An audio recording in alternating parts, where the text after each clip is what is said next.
चलिए स्टूडेंट्स, आज हम लोग जिक्र करते हैं फिजिक्स में अवतल दर्पण में प्रतिबिंब का बनना। देखिए यहां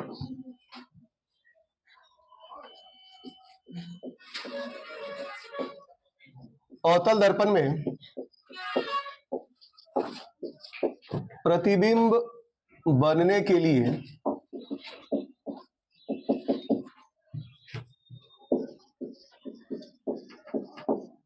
महत्वपूर्ण बातें क्या होना चाहिए। सबसे पहले तो 3 केस है, वो तीनों केस आपको पता होना चाहिए। पहला केस है जब प्रकाश की किरण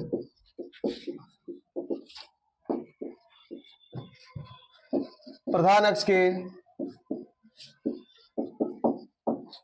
क्या हो, समानांतर हो।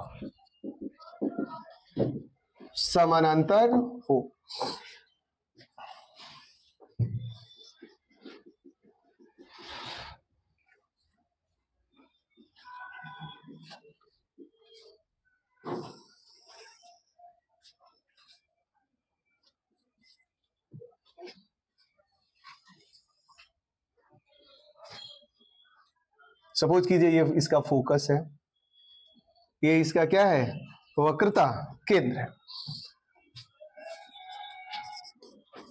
ये प्रधान अक्ष है, वक्रता केंद्र है, ये क्या है, फोकस है।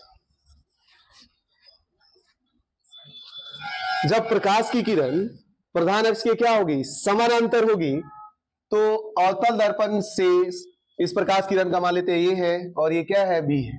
दर्पण के बी बिंदु से टकराने के बाद कहां से होके गुजरेगी, फोकस से होके।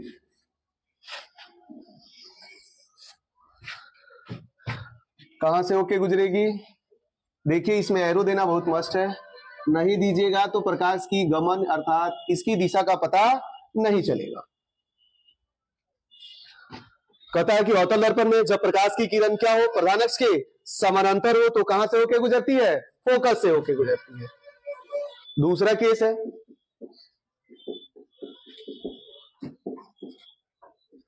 जब प्रकाश की किरण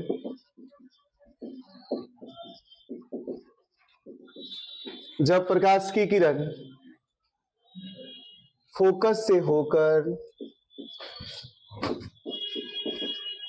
से होकर क्या करती है, गुजरती है, होकर गुजरती है।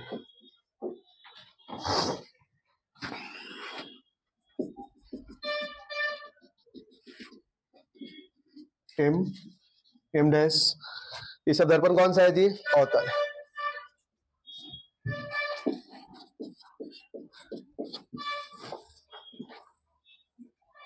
ये इसका ध्रुव है, ध्रुव को किससे सूचित किया जाता है, पी से। ये इसका एफ है और ये इसका सी है। पता जब प्रकाश की किरण कहां से, फोकस से होकर गुजरती है। एरो बता रहा है कि कहां से होकर जा रही है प्रकाश की किरण, फोकस से। जो फोकस से होकर जब कोई प्रकाश की किरण जाती है, तो सपोज कीजिए ये भी एक प्रकाश की किरण है जो कहां से होकर जा रही है, फोकस से। तो दर्पण के बी बिंदु से टकराने के बाद इस प्रधान अक्ष के क्या हो जाती है, समानांतर हो जाती है। क्या हो जाती है, समानांतर हो जाती है। एक और केस है, इसको हम लोग देख रहे हैं।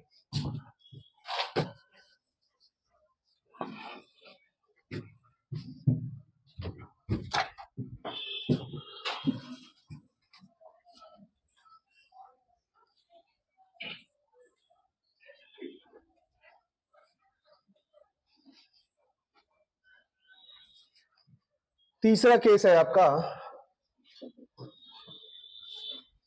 केस 3 है जब प्रकाश की किरण कहां से होकर गुजरती है, वक्रता केंद्र से होकर गुजरती है।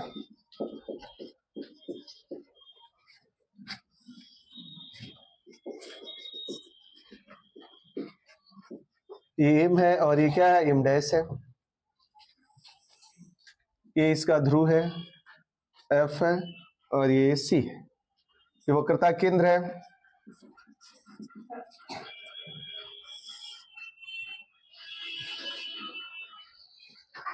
देखिए जब कोई प्रकाश की किरण कहां से होके जाती है, वक्रता केंद्र से होके जाती है, तो दर्पण से बी बिंदु पर टकराने के बाद से क्या होता है, दर्पण कहती है कि भैया फिर से लौट जाओ, अर्थात पुनः उसी दिशा में लौट जाती है।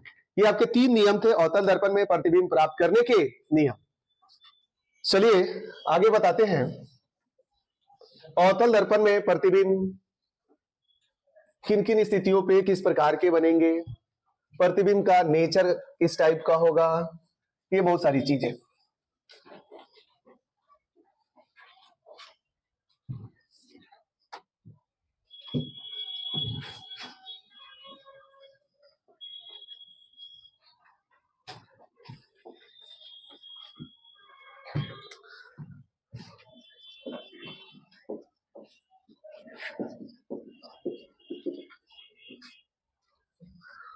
प्रतिबिंब बनने के लिए कुछ जानकारियां हैं, देख लीजिए क्या चीज आपके पास नॉलेज होना चाहिए।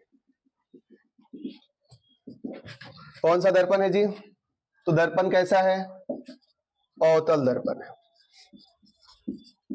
क्या है, अवतल दर्पण है। ये क्या है, फोकस है। ये क्या है, इसका वक्रता केंद्र है, फोकस। ये क्या हो गया, वक्रता केंद्र। वक्रता केंद्र के बाद जो होता है वो होता है अनंत। क्या होता है, अनंत। ठीक है, इसको बोलते हैं, दर्पण का जो कर्व देख रहे हैं इसको बोलते हैं परावर्तक सतह। क्या बोलते हैं इसको, परावर्तक सतह। परावर्तक सतह यहां से यहां तक है। अब देखिए जब कोई प्रकाश जब कोई वस्तु का प्रतिबिंब क्या हो, दर्पण के परावर्तक सतह की ओर हो, तो इधर जो होगा जो भी प्रतिबिंब वो क्या होगा, वास्तविक होगा। वास्तविक होगा और क्या होगा, उल्टा होगा। और क्या होगा, बड़ा हो सकता है, बराबर हो सकता है, या छोटा हो सकता है। ऑब्वियस है, ये जो प्रतिबिंब होगा दर्पण के सामने, ये क्या होगा, प्रधान अक्ष के नीचे होगा, प्रधान अक्ष के नीचे होगा।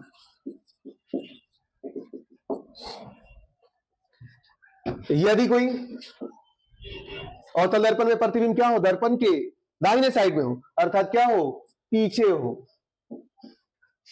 अर्थात जिधर रंगा हुआ भाग है इसको हम लोग बोलते हैं तलई, या रंगा हुआ या पेंट किया हुआ। इधर अगर किसी वस्तु का प्रतिबिंब काल्पनिक अगर बनता है तो क्या होगा, दर्पण के पीछे होगा, और क्या होगा, काल्पनिक होगा, या क्या होगा, आभासी होगा, और क्या होगा, सीधा होगा, तथा प्रधान अक्ष के ऊपर होगा।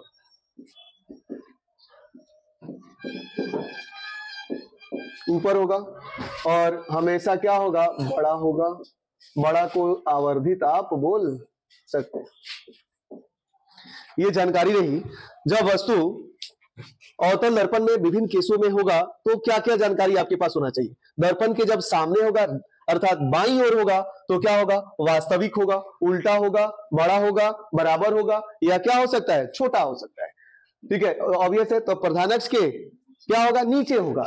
जब प्रतिबिंब क्या हो, दाहिने साइड में हो अर्थात दाएं पक्ष में हो तो क्या होगा, वो दर्पण के पीछे होगा, काल्पनिक होगा या आभासी होगा, सीधा होगा, प्रधान अक्ष के नीचे होगा, और बस प्रधान अक्ष के ऊपर होगा, और क्या होगा, इसका आभासी अर्थात आवर्धित। दाहिने साइड में क्या होगा, आभासी होगा, और क्या होगा, बड़ा बनेगा, जिसको आप बोल सकते हैं आवर्धित। और दाहिने साइड अर्थात काल्पनिक प्रतिबिंब को हमेशा डॉट डॉट डॉट से आपको क्या करना है, दर्शाना है। इसको डॉट डॉट रेखा अर्थात इसको टूटी रेखा भी बोलते हैं। ये रही कुछ जानकारियां। चलिए आगे देखते हैं विभिन्न स्थितियों में प्रतिबिंब का निर्माण।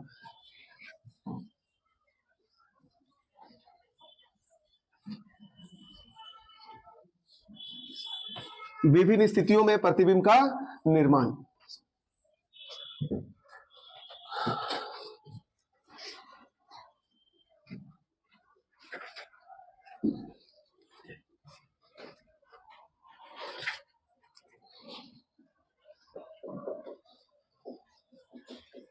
केस फर्स्ट है, जब वस्तु अवतल दर्पण के ध्रुव एवं फोकस के बीच स्थित हो। फोकस के बीच स्थित हो। जो वस्तु है वो कहां है? अवतल दर्पण के ध्रुव और फोकस के बीच, या इसको लिख सकते हैं वस्तु P और किसके? F के बीच स्थित हो। F के बीच स्थित हो।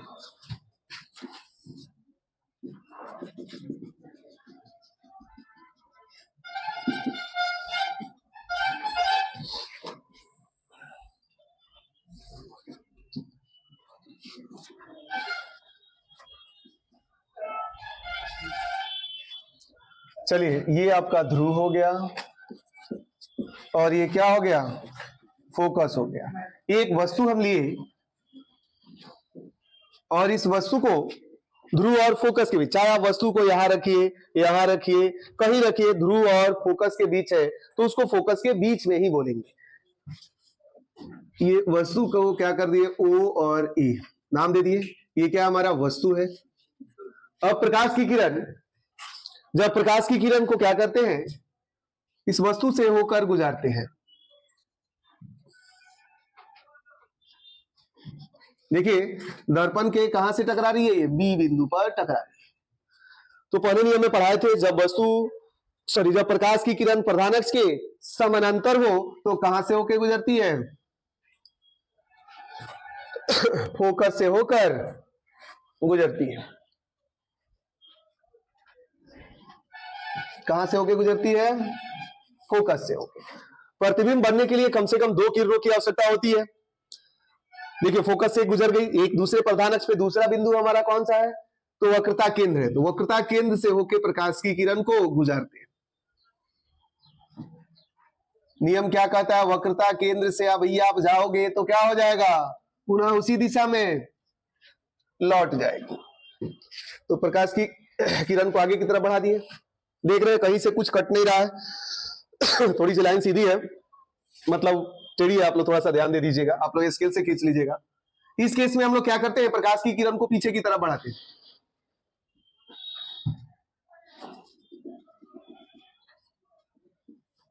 देखिए, जब दर्पण के पीछे देख रहे हैं प्रतिबिंब, यहां हमारा दोनों प्रकाश की किरण एक दूसरे को प्रतिच्छेद कर रही है, कट रही है। अब ये वस्तु हमारा OA है, तो प्रतिबिंब भी क्या हो जाएगा? O डैश और A डैश। अब इसकी बताना है कि इसका प्रतिबिंब कैसे है, किस प्रकार के हैं। अभी हम बताए हैं ये क्या है? देखिए, प्रतिबिंब किधर है? दर्पण के पीछे है। तो दर्पण के पीछे होगा तो क्या होगा? पहला नियम, ये जो क्या होंगे? काल्पनिक होंगे। काल्पनिक को ही हम क्या बोलते हैं? आभासी। दूसरा क्या होगा? देखिए, जिस तरह वस्तु है सेम उसी प्रकार क्या है? प्रतिबिंब है। मतलब ये भी सीधा है और ये भी क्या है? सीधा है। तो प्रतिबिंब कैसा हो जाएगा? सीधा हो जाएगा। तीसरा, किधर बन रहा है? दर्पण के पीछे बन रहा है, तो दर्पण के पीछे हो जाएगा। चौथा, देखिए, वस्तु से बड़ा है कि बहुत ही बड़ा है? तो देख रहे हैं कि वस्तु से बहुत ही बड़ा है, तो हम बोल सकते हैं प्रतिबिंब वस्तु से बहुत ही बड़ा है। बहुत ही बड़ा, ये आवर्धित है। ये आपका केस काफी बहुत वीवीआई है। एग्जाम में अक्सर पूछा जाता है कि अवतल दर्पण में काल्पनिक प्रतिबिंब बनने की स्थिति का स्वच्छ निर्धारण करें। तो अवतल दर्पण में यही एक केस है जिसमें प्रतिबिंब क्या होता है? काल्पनिक होता है। कब? जब वस्तु ध्रुव और फोकस के बीच स्थित हो तो प्रतिबिंब इसका कैसा बनता है? दर्पण के पीछे। कैसा होता है? काल्पनिक होता है, सीधा होता है, दर्पण के पीछे होता है, वस्तु से बहुत ही बड़ा बनता है। यह एक केस है अवतल दर्पण का, काफी महत्वपूर्ण। उम्मीद करते हैं आप लोगों को समझ में आया होगा। चलिए आगे देखते हैं।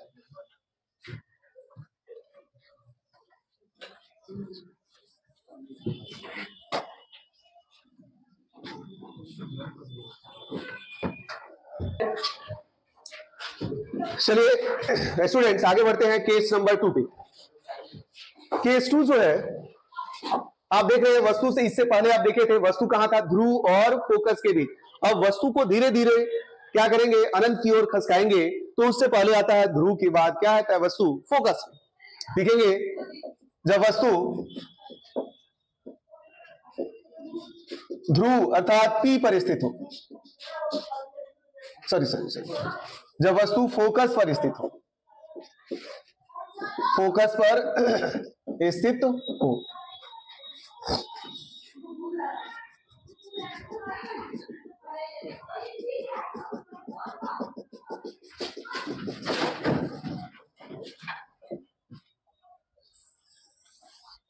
ये P है, ये F है और ये C है।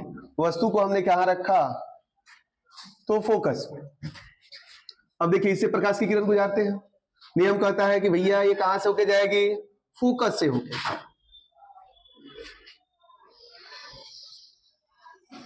गुजर गया, आप समझेंगे, थोड़ी सी लाइन टेढ़ी है।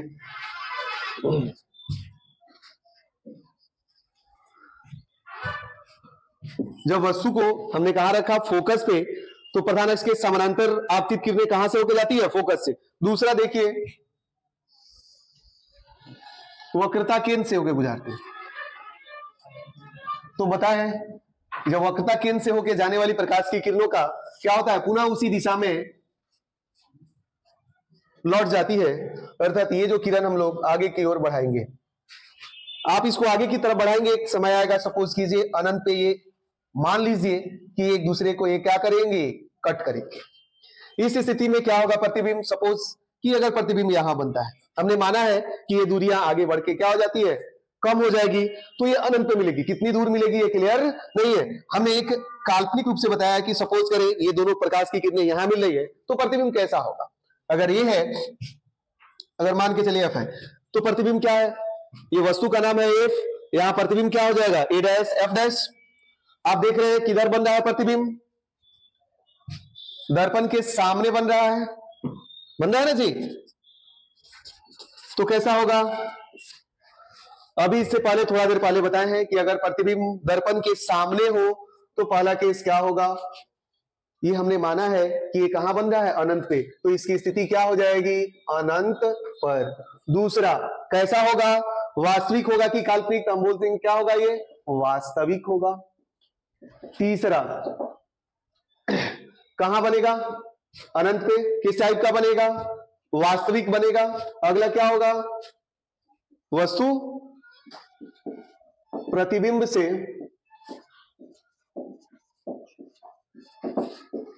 बहुत ही बड़ा बनेगा। ठीक है, जब वस्तु फोकस पे स्थित हो तो उसका प्रतिबिंब कहां, अनंत पर। ठीक है, वास्तविक। ठीक है, और कैसा बनेगा, उल्टा बन रहा है कि सीधा, तो कैसा बनेगा, उल्टा बनेगा। जब भी वस्तु का प्रतिबिंब क्या हो, दर्पण के सामने हो, तो हमेशा किस टाइप का होगा, उल्टा होगा। अर्थात जब वस्तु फोकस पे हो तो उसका प्रतिबिंब कहां, अनंत पर, वास्तविक, उल्टा, वस्तु से बहुत ही बड़ा बनता है। अगला केस देखते हैं।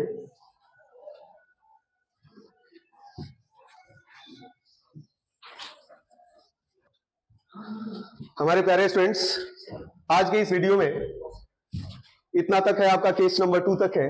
आगे हम लोग फिर बहुत जल्द मिल रहे हैं केस, नेक्स्ट 4 और केस के साथ, जहां आपकी अवतल दर्पण से संबंधित प्रतिबिंब बनने में बच्चों को बहुत सारी दिक्कतें होती है। मैं किशोर सर आपकी समस्त समस्याओं को लेकर आऊंगा, ठीक है, सॉल्व कराने। Okay, thank you.